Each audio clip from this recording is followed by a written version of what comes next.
Emma Tuck and her family clung to the top of their roof as the floodwater raged around them. After a 5-hour ordeal, she, her partner, auntie and 4 children were rescued by helicopter. I'm finding, as time goes on, my memories kind of bringing more back.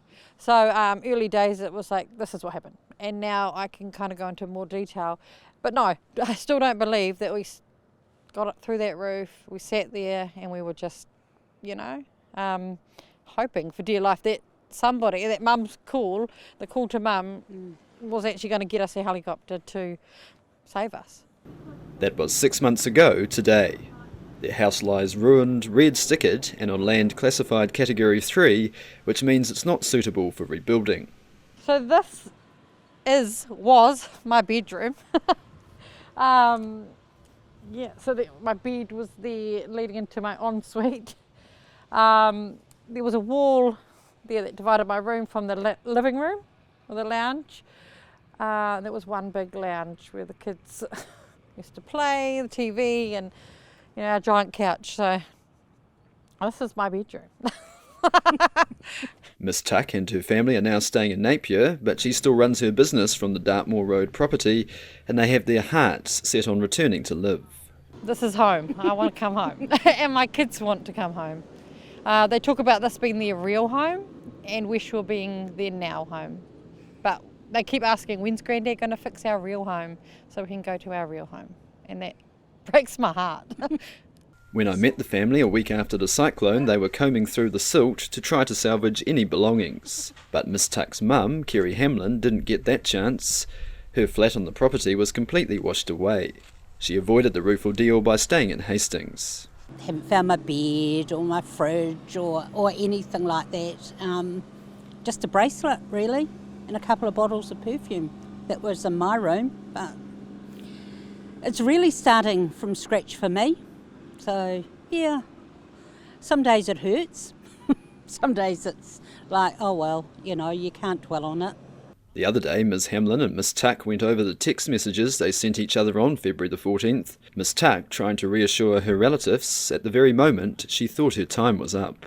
Even talking to people as it comes up, people says, oh, did you really feel like you were over? And I says, well, there was a point that my children said to me, Mum, when I die, can I hold your hand? And so I just said, hold my hand. Because, we thought we were gone. We had nowhere to go. No, at that point, we're like, nobody's coming.